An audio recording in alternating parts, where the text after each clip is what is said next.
Bismillahirrahmanirrahim. Alhamdulillahi wa kafa wa salamun ala ibadihi alladhina istafa ma ba'd. A'udhu billahi minash shaitanir rajim. Bismillahirrahmanirrahim. Rabbi shrah li sadri wa yassir li amri wahlul 'uqdatam min lisani yafqahu qawli. Wa qala Allahu ta'ala fi maqamin akhar. Wattabi sabila man anaba ilayhi. Subhana rabbika rabbil izzati amma yasifun. Wa salamun ala al-mursalin walhamdulillahi rabbil alamin. Allahumma salli ala sayyidina Muhammadin wa ala sayyidina Muhammadin wa barik wa sallim. Allahumma salli ala sayyidina Muhammadin wa ala sayyidina Muhammadin wa barik wa sallim. So we're now starting off with the second session on Thanvi's book called الانتبہات المفیدہ, which we've titled as Rational Propositions.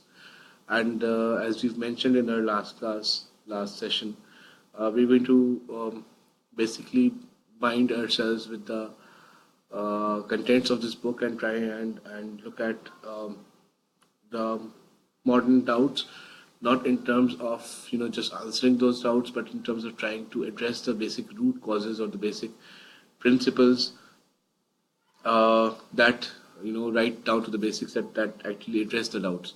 We'll be talking about certain principles in certain areas and certain questions, and we're going to try and address those questions philosophically as well as rationally, more into rationality rather than going into hardcore philosophy.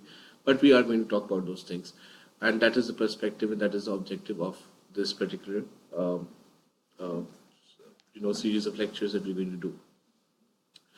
So in the last session that we had, we were talking about essentially the fact that Thanvi Sahib, we were just at the introductory and the background of this, and that Thanvi Sahib mentioned actually that he wanted to actually have the doubts that are being raised in Islam, because a lot of people think that the previous ways of handling the doubts or previous answers to doubts were not enough. And Thanvi Sahib mentioned that there are two ways of looking at it. One is that either the principles on which we answered those doubts, are they not enough, or are there new doubts in themselves, and the principles are enough but the answers need to be reworded. Essentially, as we go along and in every time period, in every generation, the approach to a certain problem in a certain generation differs over time. So maybe the approach towards a certain problem or the way of or a perspective of a certain generation may be different when it looks at a certain problem versus the perspective that the previous generation had. That does not mean that the principles that we use to answer those doubts or cater to those perspectives may be different.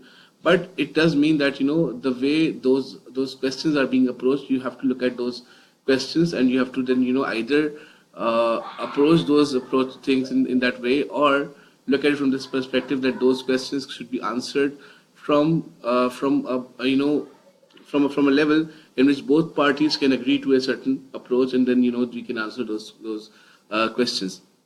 So this is what Thanvi Sahib is essentially doing, and that is what he mentioned. And then he mentions that his primary audience, which prompted him to actually put these things down in the form of a booklet, was the starting point was when he went to the MAO college, which is what you now call the Aligarh University, and these people actually started to then ask questions, and he felt that there was an actual need of how people will or there's an actual quest for truth and quest for trying to make the two ends of the modern sciences in the modern world, and try to make sense of it with respect to Islam. So they didn't want to really let go of their Islamic identity. They just wanted to make sure, or they just wanted to understand how Islam transcends time and centuries to be relevant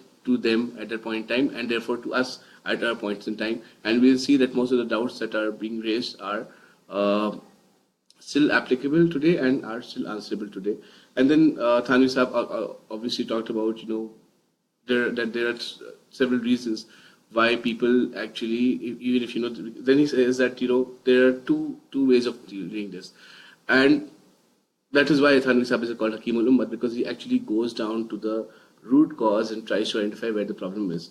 So one way is to look at things and just answer them, or to just say, well, you shouldn't have doubts, and how are you questioning things, and the way people answer, just go and offer 2 rakah nafils, and that should be enough. That's one way of doing it. The other way of doing it is that you actually find out the root cause, and then go ahead and do it. So, because because questions will always come, and if you try and quench those questions, or if you try to suppress those questions by telling the people and telling the generation, the newer generations that are there and that will keep on coming, that this is not, you shouldn't think this way, or you snub at them and tell them that how dare you question these things. That will only create further problems and further alienate people. And in fact, that's what we call an iman, which is in the form of that there's no way out. You have to believe. So you believe, but you are not really comfortable with the belief, but you believe because you believe, but things still keep on hurting you or pinching you in your heart, but you don't have a solution, so just suppress them and just put them on the side. That's one way of doing it. But that's what Thanvi Sahib actually said. That he said that a lot of the sermons of other scholars who talk about Deen, who talk about all the essentials of Deen, will not be beneficial to us until the root cause is identified, and that is clarification of the doubts that the modern era has thrust upon the younger generations of Muslims. And until those doubts are really clarified, this will not go away. So this is what Thanvi Sahib is actually proposing, and that is why he goes on to address really those doubts. So we've done this part ultimately, and then now we're going to move on to the actual course of the book, and we will start off with as we were doing, we will show the text online as well, and we will go on with how the text, we will read some part of the text, but we'll usually try and just do the translation and explanation, and the text will be there as a reference point and what we are basically talking about. So let's go on to the introduction part, which is basically like a prologue, or like an introductory passage. And he talks about introduction, which also talks about the divisions of knowledge, or the divisions of hikmat.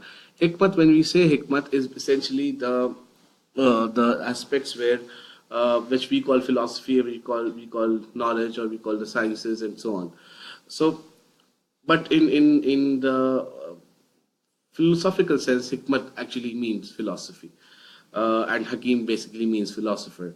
Hikmat literally means, or someone who knows the core of or essence of the particular thing, who can go into the details and who knows the core of basic reasons and rationales behind why things happen and how they happen.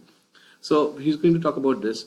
So he says, hikmat, or philosophy, which is generally called philosophy, is a very broad meaning. It is a meaning. It is a term that includes all kinds of knowledge within it, and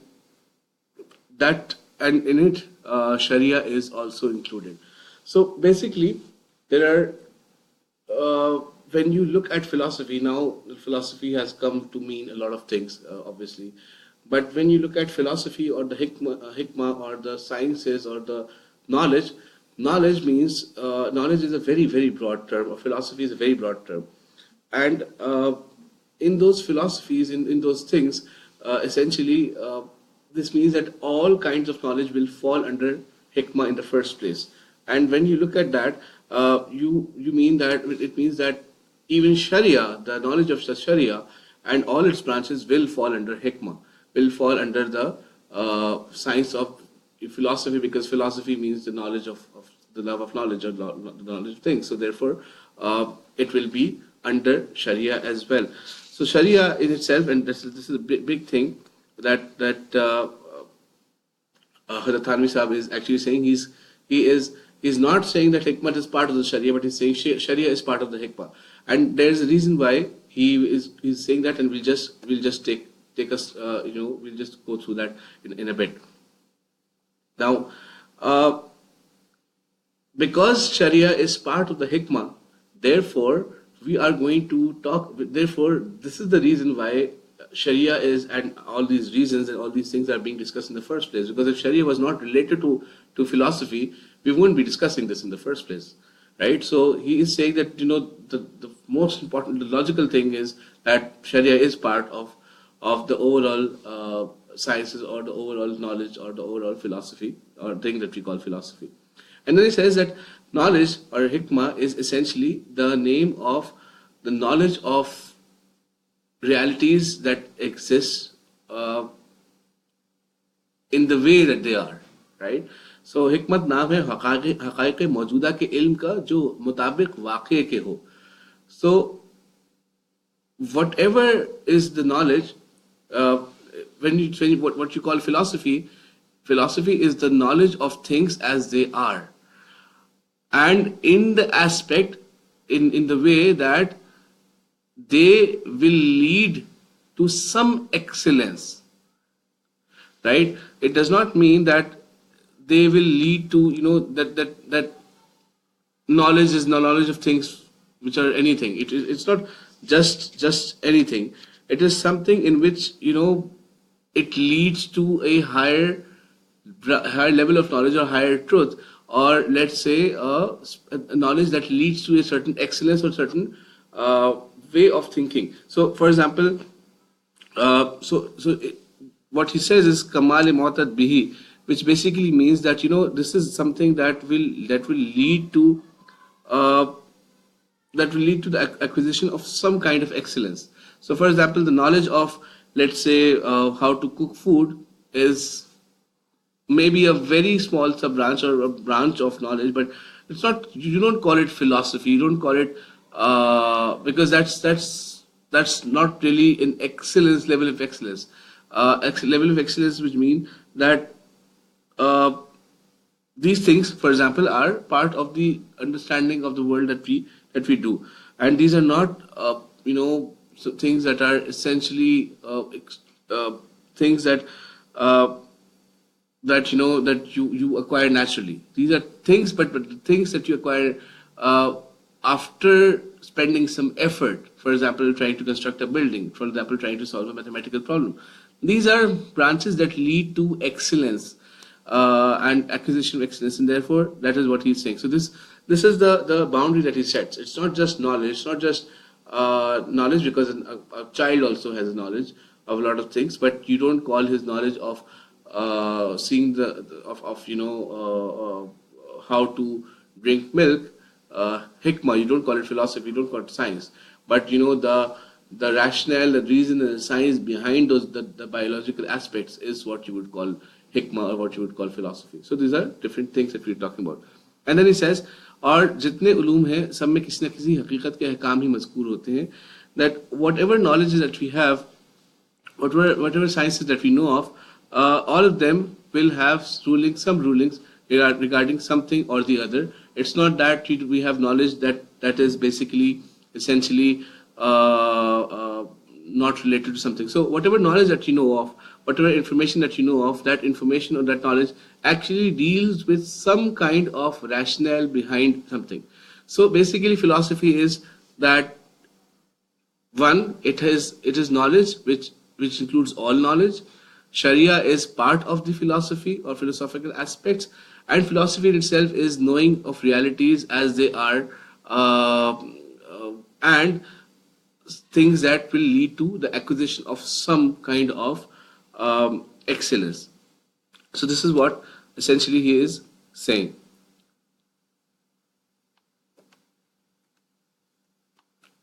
The other thing that he talks about then is that once we have agreed to this, this knowledge is basically then should be divided into two kinds of things. The first being because either the realities that you talk about either are the realities that are that discuss the deeds and the actions that are in our control and in our power, or they are things that are not in our control or power. So either you talking about philosophies that things that are within our reach, or philosophies that are outside our reach. So things that are within our reach and things that you are or you can actually influence as a person are things that you call practical philosophy, things that relate to how you actually interact with things, and things that you cannot really influence as a person, but obviously you want to know about those things, are things that you call the theoretical aspects of philosophy or knowledge. So, for example, the first thing that you actually understand, or that you actually can deal with, in terms of practical philosophy, are either one, things that are related to your own personal good, or the good of the individual, and that is what you call your ethics, right? Because it is related to how you deal with things and how you interact with things. That's the first thing, and that is practical philosophy, because you are dealing with things, and that is something that is in your control. The other thing that you have is, or either it is a good that deals with the good of a group of people who are living together. For example, in a smaller space, for example, living together in a let's say in a house, and that is something that you call the aspects of home management or domestic management, something like that. And the third aspect, the practical philosophy or practical branches of knowledge, the third would be the aspects that you deal with in terms of how you interact with the society as a whole. So the individual, and then your family, and then the society as a whole, which you call the civics or the politics, right? So how, when you talk about civic sense, that is a branch of philosophy which deals with how you will interact with the society. Or when you talk about politics, obviously it is also a branch of philosophy. So either you're talking about the first part, which is actually the practical philosophy, or you're talking about the second part, which is actually the theoretical philosophy. So what Thanvi Sahib here is saying is that what you want to do is essentially you're looking at aspects of philosophy which influence you in one way or the other, but you will divide the philosophical branches of knowledge in terms of how you interact with it. So either you can interact with it or you cannot interact with it, and interaction is based on three things: as a person, as the member of a family, or as a society. So this is first part, which is first aspect of the practical philosophy. The second aspect, which is what he calls hikmat-e-nazariya or theoretical philosophy, is basically those things which are related to theoretical aspects. And in terms of theoretical aspects or theoretical sciences, he says there are three branches of knowledge. So before we go there, let's understand that three important aspects. There's one thing that you call substance or matter, and some things are related to matter in the aspect that, to understand that matter, you'll have to see it and you'll have to imagine it both in your mind. So you see it, you need to have the matter to have an existence, and also you need to have an idea of the matter in your brain. So when you look at a bookshelf or when you look at a book, you know what a book is, empirically outside in the real world, and you can also imagine the book in your mind, or you need to have a thought process about the book in your mind. That's one.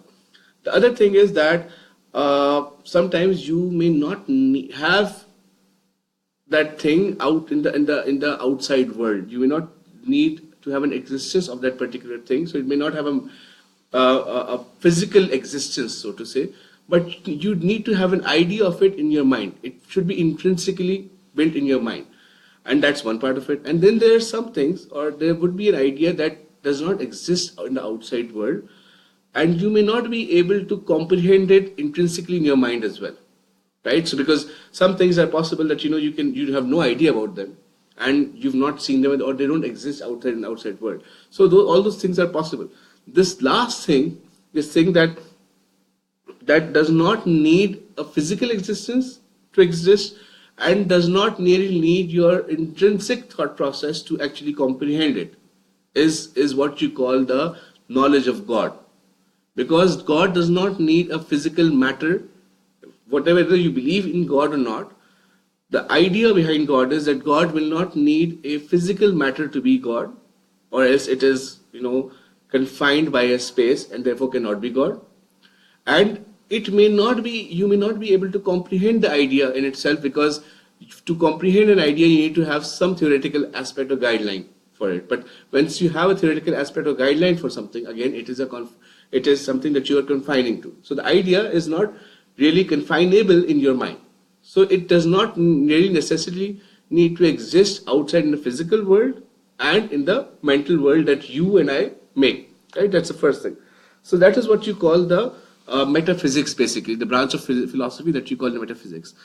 The second thing is, as we mentioned, that there are some things that may not exist in the outside world, or you may not need a physical existence of those things to prove it, but you need their intrinsic or mental existence to prove it. For example, mathematics.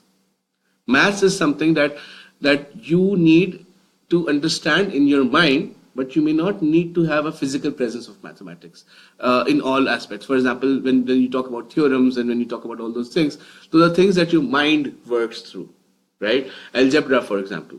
Those are things that your mind works through. Obtuse angle, right angle, those are things that your mind can comprehend. You do not necessarily need to have a physical presence of that mathematical theorem to actually talk about maths. And maths, again, is because all sciences really go back to philosophy. So maths, again, is a science of part of philosophy, and that's why we call it a theoretical philosophy, because it is not dealing with practical aspects, but it's dealing with something that you need to have an idea of in your brain, but not necessarily in the outside world. And the third part, which we just mentioned earlier, is that it will be the knowledge of things that have an existence in both the outside world and inside your brain. So you can comprehend the idea in one way or the other, and it also exists in the outside world, which is what you call physics. So when you look at physics, without actually combining mathematics with physics, we're just talking about hardcore physics in terms of understanding that when you throw a ball, it comes down, right? Now you have an idea, and you can always think about that idea that whatever goes up and comes down, but you have empirical evidence, and it's physically possible to actually imagine something going up and coming down. So this is theoretical knowledge, but why are you calling physics a theoretical knowledge is because of the fact that it has an existence in your mind as well, and that existence in your mind is essentially what makes it a theoretical knowledge. It does not deal with the actions of human beings, but rather it deals with knowledge regarding things. So again, philosophy is of two kinds, and therefore you have 6 kinds.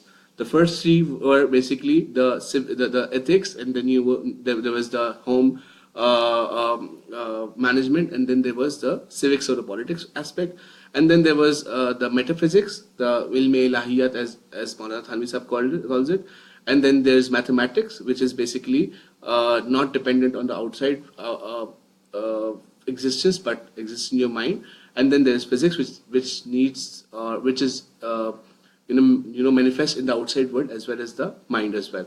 So these are 6 things.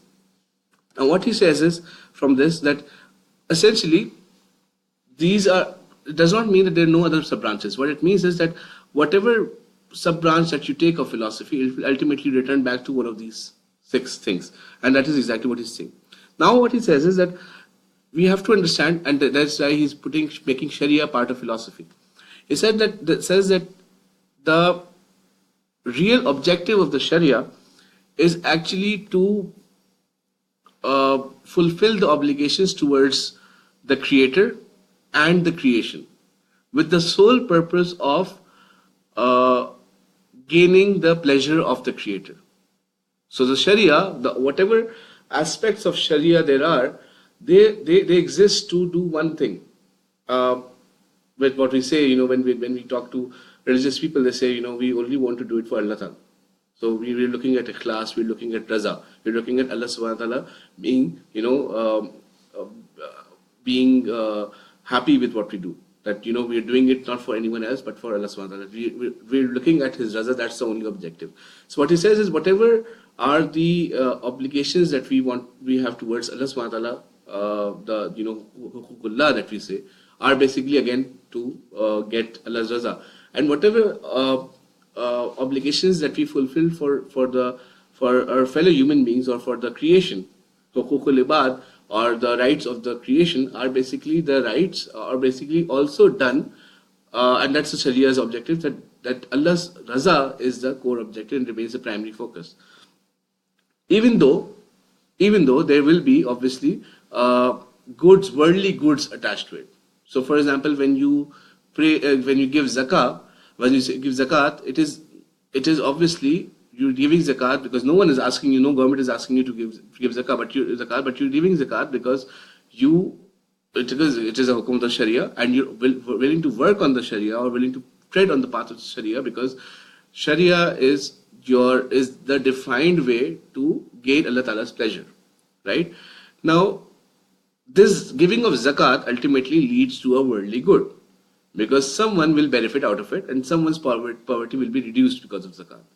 So there is a worldly objective, there is a worldly good attached to it for sure, but that ultimately that worldly good is just a side, depending on the perspective really, but it's a side benefit. The real benefit when I am dispensing of my zakat is not because I want to reduce poverty. Ultimately, if everyone starts to pay zakat, it should ultimately result in a reduction in poverty. But if I start to think that, what will my 2.5% do? I will never be able to reduce poverty with that, right? So that's not the objective. The objective is that Allah subhanahu wa ta'ala has given me the duty to give a certain percentage of my wealth to the needy, and that needy's complete need may not be fulfilled, and the overall society may not completely benefit out of my small droplet in the big ocean of poverty. But my objective is that when I stand in front of my Lord, I can say I did my part. And therefore, what I'm doing is that I am seeking Allah's pleasure, that I did my part. And that's what the Quran says as well, that when there is jaza going to be given to people, Allah Ta'ala will say that this is for the effort you made. It's not for the result that you made. Right? Because we are only responsible for the efforts that we make. So Thanvi Sahib is saying that, the entire objective of Sharia is actually to get that raza of Allah subhanahu wa ta'ala. But sometimes when you do things, you feel that a certain objective or certain hukum is not really in line with, let's say, with my personal well-being. But that may be because of the fact that Allah subhanahu wa ta'ala has in the Sharia preferred the well-being of the common good of the society over the common good of the individual. So for example, it is my hard-earned money. Let's take the same example of zakat. And why should I let go of a certain proportion of my wealth as an obligation? If I want to give someone, fine. If I don't want to give someone, fine. It is my money. But Allah subhanahu wa ta'ala says, well, at this point in time, you will have to give a certain percentage of your wealth, because that is something that, impacts the well-being of the society, right? Or Sharia, for example, ordains us to do certain actions that we may not understand the logic of, or we may not really be the beneficiaries of it. But Sharia says that you should do it. For example, Sharia says that you can only, Sharia says, for example, that you cannot ask, or you cannot tell your children that they will not get anything out of your wealth once you die. You just something that you call aak karna in Urdu, that you will that these people will never be getting a penny from your wealth. That the Sharia does not allow. Now, in the personal capacity, you may feel that this is not right because my children have not been really serving me. But the Sharia looks at the entire overall common good of society. If this starts to happen, it will start to become the whim of the people, and therefore Sharia objects to it and says only a certain proportion of the total wealth can be given as per your whim, but the rest of it has to go to the individuals as per the decree of the Sharia.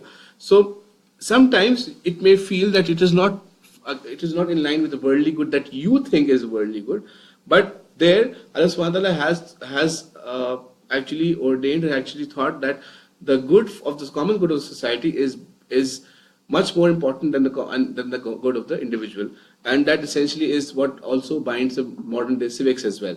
So even the modern day humanism says that I will not that all things are okay until it impacts someone else, until it hurts someone else. That's the principle, the hurt principle, that I will do whatever I want to do until it does not hurt anyone. So in one way, it's not a principle that you can apply everywhere, but in one way Shariah is saying that we will let you do whatever you want to do, but sometimes you will have to compromise on your personal good because the good of the society is at stake. So that is the important part. And then sometimes Allah subhanahu wa ta'ala has stopped from doing something or stopped from certain thing that looks very lucrative because there is a spiritual illness attached to it. So Allah ta'ala says in the Quran that when he's talking about wine, when he's talking about sharab, he says that there are good things about it and there are bad things about it, but the bad outnumber the good, right? And therefore Allah subhanahu wa ta'ala has stopped it, right? And there are obviously issues to public well-being as well when someone drinks, but it has to do with spiritual illnesses as well, because the Prophet sallallahu alaihi wasallam has said that the drinking of wine actually is the key to all kinds of ills. Right? Just like namaz or salah is the key to all kinds of goodness, drinking wine is the key to all kinds of illnesses, spiritual illnesses. And therefore Sharia has done that. So in some cases Sharia wants to do it this way or Sharia wants to do it this way, and that is the reason. But essentially the reason is, and these are again, as I said, byproducts. So this is how you want to manage the world. But essentially the entire objective is to have the raza of Allah subhanahu wa ta'ala. And that is therefore when we talk about maths and physics, coming back to the topic. Therefore when we talk about maths and physics as a science or as an objective have got nothing to do with the raza of Allah subhanahu wa ta'ala. There are sciences that you use to have a better life, so to say, or have an excellence, and that is perfectly fine. But it has got zero impact on raza of Allah subhanahu wa ta'ala, right? So if someone does it obviously so that there is a human well-being and he creates something new, that obviously leads to Allah Ta'ala's being razi with that person. But that does not mean that it is in itself a science that leads to the raza of Allah subhanahu wa ta'ala. It's a side product. So therefore, where Quran has mentioned physics and aspects of physics a lot of time, but the Sharia has not talked about these things as an objective. And someday inshallah we're going to do a session on objectives of Sharia as well. But Sharia does not talk about obtaining of maths, knowledge of maths or science as an objective.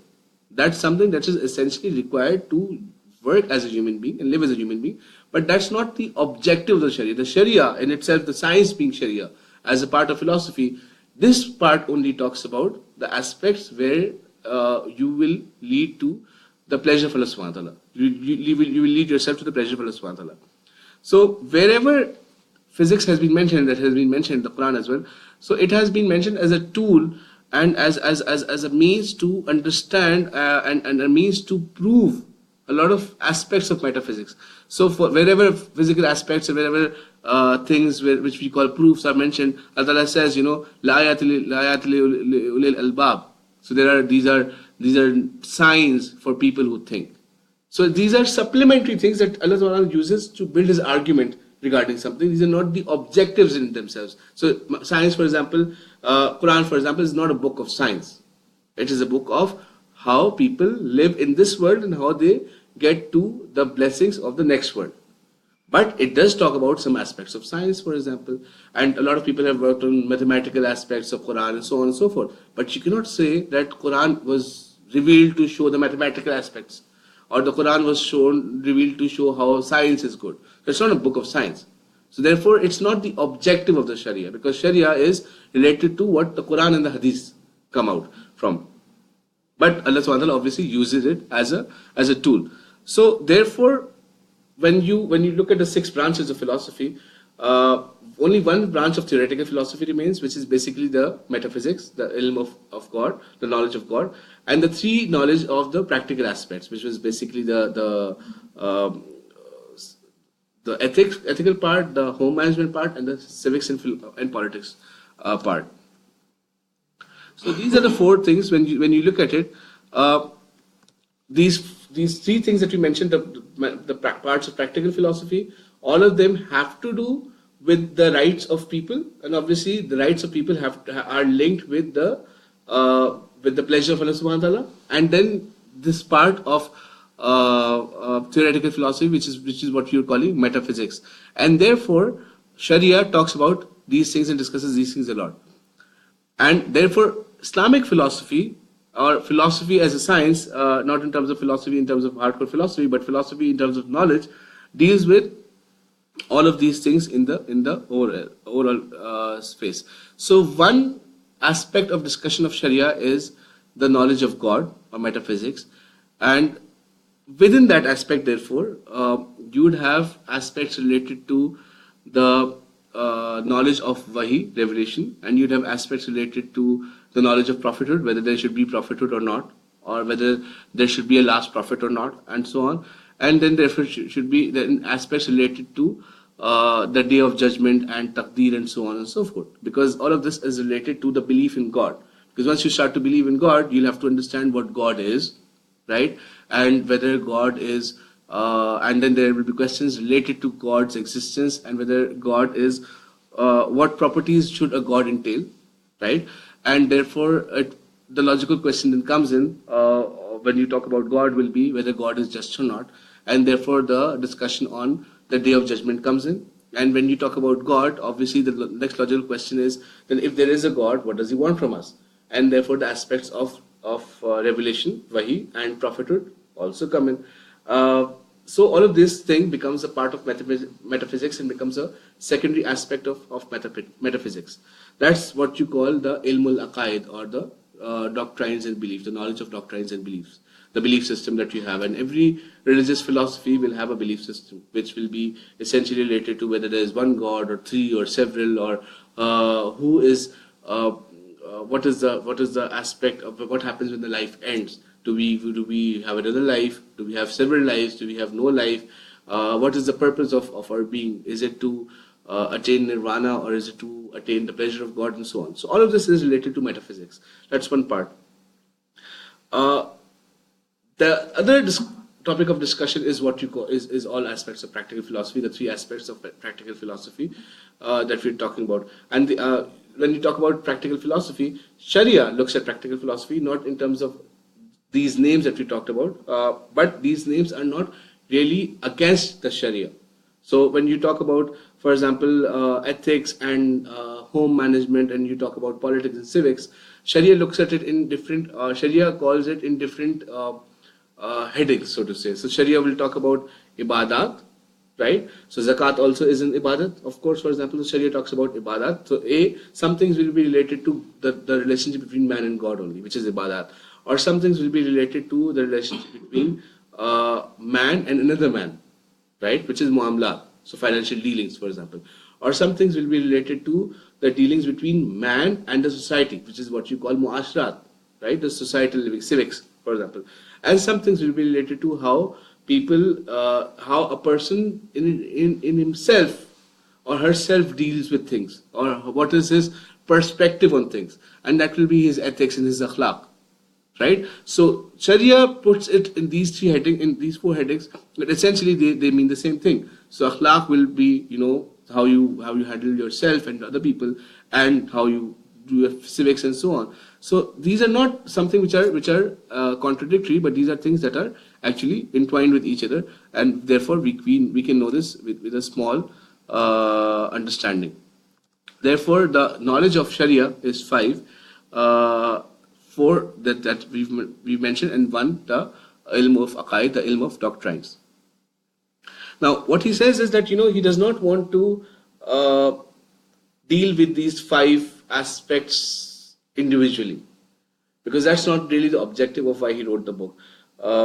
His objective is to basically just talk about aspects within these 5 things on which the newly Western educated, or the new generation that is now educated in the Western norms, Western paradigms, they have started to have doubts for some reason. And because those doubts are essentially doubts of belief, right? The essential aspect of all of the discussions is related to beliefs then. So no one really talks about, why we do sajda in namaz, but the essential question is, why do we need to have namaz in the first place? No one talks about whether Muhammad Sallallahu Alaihi Wasallam was a great man or not, but do we need nabuwwat in the first place or not? So these are questions that are things, and these are questions related to doctrines and aqaid. So what he says is that, even though he wanted to go through all of these things and do this type by type, aspect by aspect, but what he did is that he did not do it this way. What he did is that he collected all of those things, and he answered these things not in terms of, so for example, ibadat has these issues and muamalat has these issues and so on. And there's a lot of work that Maulana Thanvi Sahib has done in those things. But what he does is that he has tried to answer all of the things from all of those aspects into each subtopic of the aqaid and other things that we talk about. So for example, he will talk about nabuwwat and prophethood, and in those things he will mention a lot of things, that whether we need a prophet or not and so on. So he's trying to create a more synchronized version of how he wants to do. And then he says that he's calling this book Intibahat, or intimations, and the reason for this thing is basically to talk about these intimations in the first place. So this is essentially what the prologue was. Now, Thanvi Sahib from here on, he starts to talk about some basic essential principles. So before he talks about really these topics, he lays some ground rules, which he calls usul-e-mawzu'a, or we'll call the core principles or the first principles. And essentially, when he talks about the doubts that he lays, because as I said, there are 2 ways of dealing with things. One is that you try and have a hush on things and say, when someone asks a question, you say, why are you doing this? A lot of people would say, go offer 2 rakat nafil and pray to Allah that your problem is solved. But really, that does not solve the problem, right? Once there's a seed of doubt sowed in your heart, it does not really solve the problem unless you actually address it. Now, when you want to address it, either you can address it by asking the person to just agree on an answer, or you can say that I do not agree on. Let's have a discussion on the core principles of why the doubt is coming, and then let's handle the doubts. So let's come to a common ground where we can actually talk about these things. So what he does is that he talks about he lays some ground rules so that everyone can understand and everyone can then follow what he's saying. So we are going to talk about these core principles. The first principle that he says, and there are 7 of these, the first principle that he says is that किसी चीज का समझ में ना आना दलील उसके बातिल होने की नहीं है. Your inability to understand something does not mean that idea is false. Right? That's the first principle that he says. What he says is that, for example, it's a very simple principle, but then he draws a lot of things. He says that, for example, essentially what he's saying is, just like to understand something, you need a reason or a rationale. Similarly, to say that something does not exist, you also need a rationale. To affirm something, there's a rationale, there's a logic, there's a reason to affirm something. When you say that it's raining outside, you need a reason to say that. Right? Sitting in this room, you'd say that, I can hear rain dropping. And therefore, based on that empirical evidence, I'm saying it's raining outside. Or you say that, it's not raining outside because I just came from outside and I know it's not raining outside. So to affirm or to deny something, you obviously need an evidence. You obviously need a rationale for something. You obviously need an affirmative, a definitive argument to agree or disagree with something. Now, what he says is that when you call something false, it essentially means that you understand by way of reason that something cannot exist. You understand by way of rational logic, definitive proof. There is definitive proof that something does not exist in the first place, right? That's one thing. So that's one thing. But saying that I do not understand something does not necessarily mean that it is false. And there's a world of difference between the two, as we all know.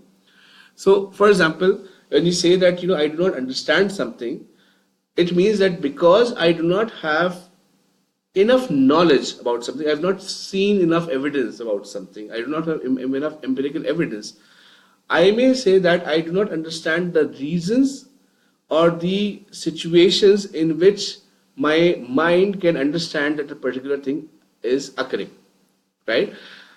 And therefore, when I look at those things, I may have a certain, I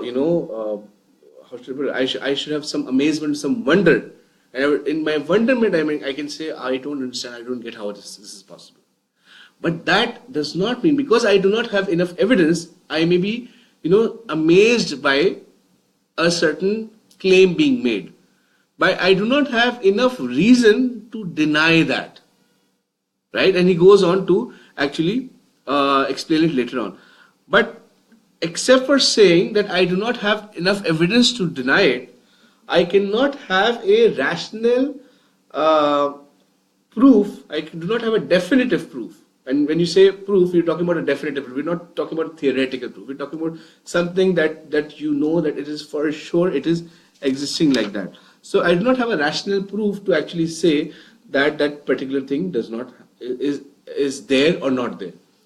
And when you say that I have definitive proof that something does not exist, not that I'm amazed that something exist or not, that's a false thing. But when I say that I know that something does not exist, when I make that claim, I'm actually saying that my mind by way of reason has a definitive proof to deny or affirm the fact. And when I say definitive proof, either it will be a definitive proof by way of my brain coming to a conclusion, or by way of a report that is conclusive and that is strong enough for me to take it as an evidence. And a report means, for example, in the court, let's say a doctor does a DNA test for someone, and the judge, on the basis of the DNA test, decides to convict someone. Now, the DNA test is a definitive proof for him, for example, right?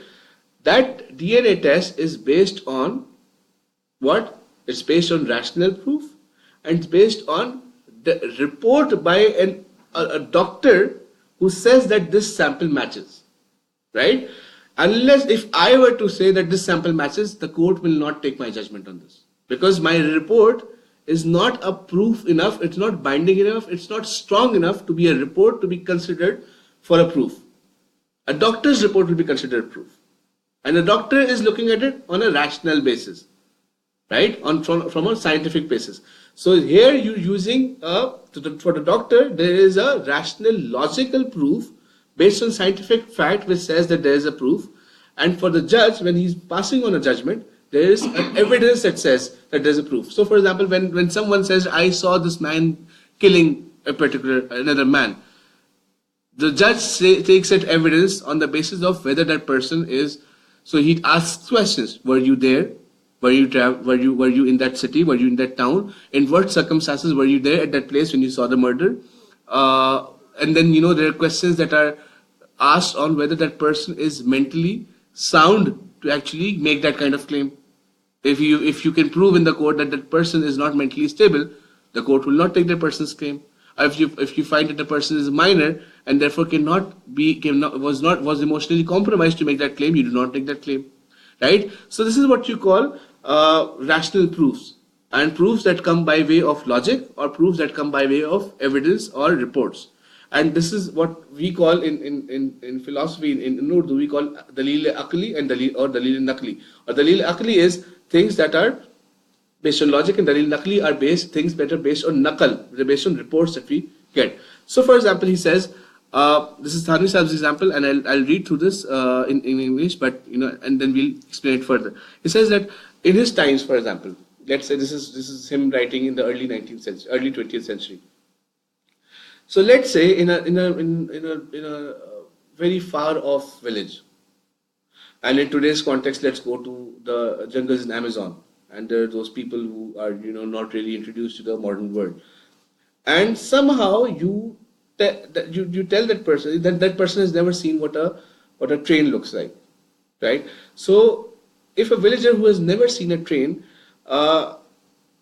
he's told that there's a mass of this carriage, there's a carriage that moves without an animal dragging it forward. That villager will be what? Will be amazed. Because in his life, in that Amazon jungle, for example, in our context today, or in late 19th century, for example, that villager may not have actually seen something that can move without something of that kind of weight that can move without an animal. He needs a couple of animals to move a carriage. That's what he will say.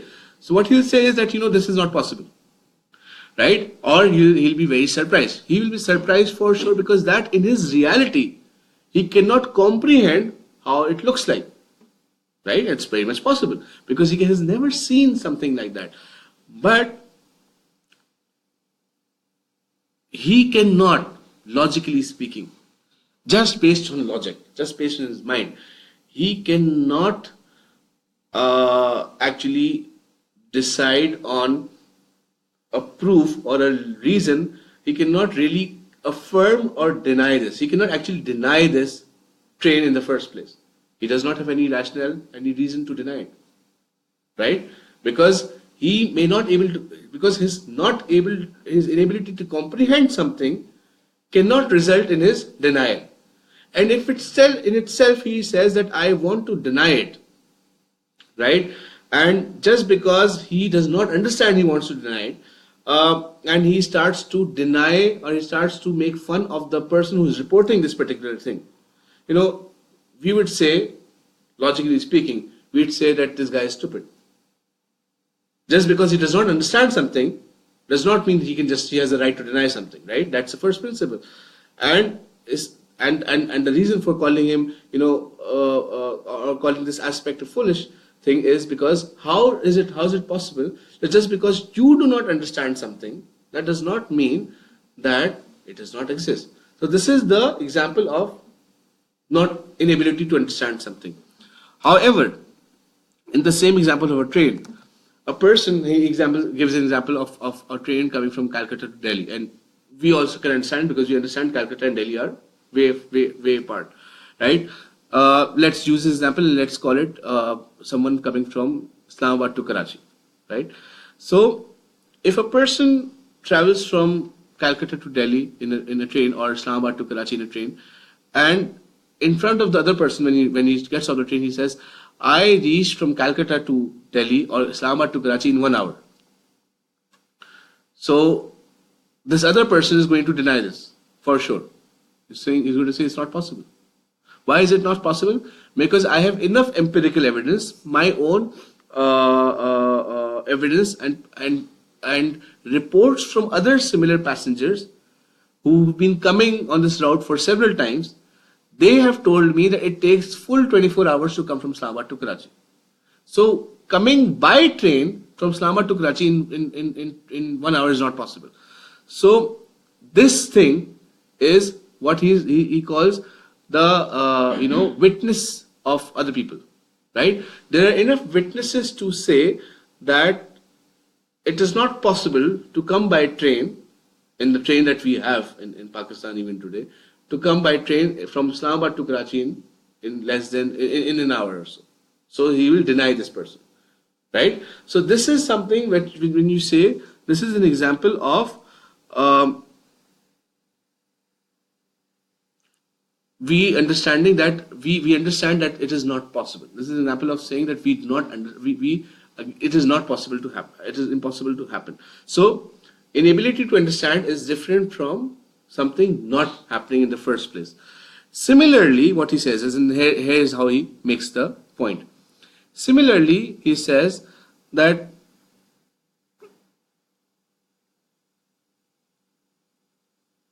if someone says that on the day of judgment you will have to walk on the Pul-e-Sirat, right? On the day of judgment you will have to walk on that thin Pul-e-Sirat, thin bridge which you call Pul-e-Sirat, and it will be thin as a hair, right? If you say so, if someone hears this and he denies it because he cannot comprehend it, it's basically a lack of comprehension. He's never seen this happen, that someone will be able to walk on something that thin. So if he says something, he will obviously be surprised, just like Kuffar Makkah were surprised. But that surprise cannot be the reason for his denial by logic. His brain cannot really make a conclusive evidence of whether it is right or wrong, just because he cannot comprehend it. So his inability to understand this particular concept does not mean that this particular thing does not or cannot happen in the first place. Because what his basic argument against this would be that how is it possible that our foot is this big, this wide, and the path is so thin. So it's not possible for someone to actually walk on this kind of path. So that is fine, but it does not mean in itself there is no proof that the distance or the travel, the path should be as broad as your feet. And there's no how should I put it? There's no reason also to think that something needs actually a pathway to actually walk over something.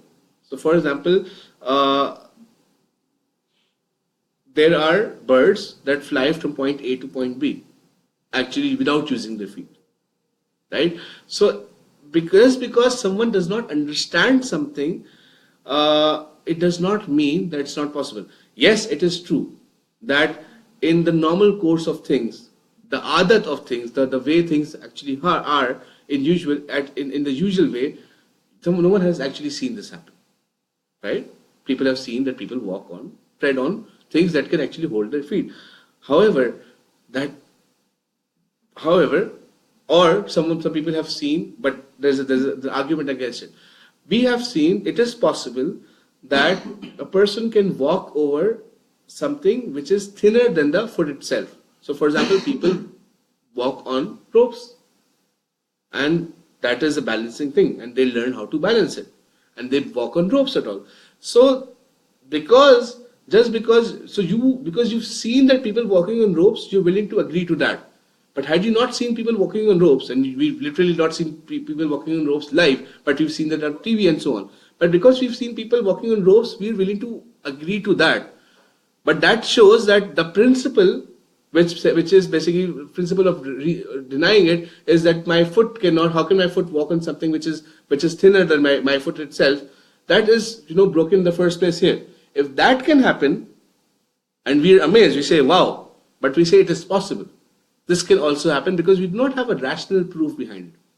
So, because we do not have a logical proof for it, what do we go to? We'll have to go to a report.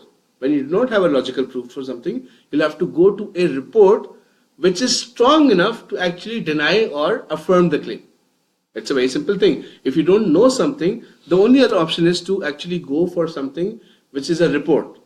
So if you don't know whether H2O is equals to water, you'll have to go to a chemist who will prove whether this formula is for water or not. So this is possible. So how does it make it impossible that this particular usual thing be changed on the day of judgment? Or how is it very difficult that based on the skill set that a person acquires, and there are skill sets that we acquire by practice, and there are skill sets that are inbuilt in us. And sometimes the skill set that we acquire may be inbuilt in someone else. So for example, some people are natural cricket players, for example, naturally good batsmen or naturally good athletes. And other people really, really work very hard. Some people are extremely intelligent, and other people work very hard to get the same result. So it is possible that Allah subhanahu wa ta'ala, and you see that every day, Allah subhanahu wa ta'ala gives something to someone intrinsically as a natural thing, and some people actually work hard to acquire towards it. It's possible both ways. And hence, when you say that that on the day of judgment someone is going to walk on that path, maybe Allah Ta'ala gives that person that capability to walk on that path, just like He gives that person that capability to do something at this point in time. So that is so this adat, this usualness can change there. So just because someone has not seen this, someone is amazed at this, his denying of this is exactly like the way the person is denying who says that we are when he denies the train working without any animal. Similarly, if someone says, and now he gives an example of this again, he says that if someone says that Allah subhanahu wa ta'ala on the day of judgment will give salvation to the children of a certain buzurg or a certain pir or certain wali or certain nabi, just even if they are not mu'min, just because they are the children of their wali or their buzurg or that saint, this will not be accepted. No, we don't have any logical proof here. So we go back to the report. We go back whether we have a report for this or against this. And there's a report against this, and report means the report which is actually evidence enough or proof enough, strong enough to be called proof or evidence. And Allah subhanahu wa ta'ala says that there's a report that Thani Sahib says there's a report which says that there are texts, there are ayahs in the Quran and there are ahadith which say that it is not possible, irrespective of whatever your lineage is, that you will be forgiven just because you are born in a certain family, right? And just because you're born in a certain family, even if you're not a believer, you will be forgiven. There are reports which deny this. So, for example, Hazrat Nuh alayhi salam, he says that this, when he's talking to Allah subhanahu wa ta'ala, he says that please forgive, please save my son. And Allah Ta'ala says he's not from your family. He's not a believer anymore. He's not a believer in the first place. Or Hazrat Lut alayhi salam's wife, right? Even though she was Lut alayhi salam's wife, the Quran actually contrasts the wife of Lut alayhi salam and the wife of Pharaoh. And Allah Ta'ala praises the wife of Pharaoh by saying that her individual act was so big that Allah Ta'ala has placed her in the highest ranks in Jannah. And Lut alayhi salam's wife was someone who was actually against Lut alayhi salam and therefore was not saved. Or similarly, Ibrahim alayhi salam's father, even the Prophet Ibrahim alayhi salam prayed for him. Allah Ta'ala said that you should not do this, right? So if we start to say just because the person is there, right, we have clear proofs, and these clear proofs are not defined by our logic but reports by authentic sources that deny something. So this is the difference between something not being understood and something which is false in the first place. So this is essentially the first principle. The other principle, I'll just touch upon it. We won't talk about it, but just to give an idea, and so that it is linked. Something which is possible logically, rationally, and an authentic report tells that that particular thing occurs or occurred. It is mandatory that you should agree to its occurrence. If something is logically possible, and there is evidence and authentic reports that say that that particular thing occurred or occurs or will occur, it is mandatory, logically mandatory, to actually affirm it. And similarly, if something is logically possible, and when you say possible, it means that there is a possibility. If the occurrence of something is a possibility. I'm not saying something cannot occur at all. For example, 2 plus 2 is equals to 5 is not possible. Right? So we're not talking about it. What we're talking about it, if something is possible, there's a probability of something happening or not happening. And you have therefore, and then after that probability, you have, for example, there's a probability of there being a car, a vehicle outside on the road or not. There's a 50% probability. Right? And then you have a report by someone, let's say someone from outside says there's a car on the road. Right? So you will have to take that and you'll have to agree with that. And sometimes if the same probability exists and you have a report that denies that particular thing happening, you will have to also deny that particular thing. So this is the second rule, and we will inshallah talk about it in the next session. May Allah Ta'ala help us in understanding our deen, and may Allah Ta'ala help us and guide us in terms of clearing all our doubts and making us firm on His deen.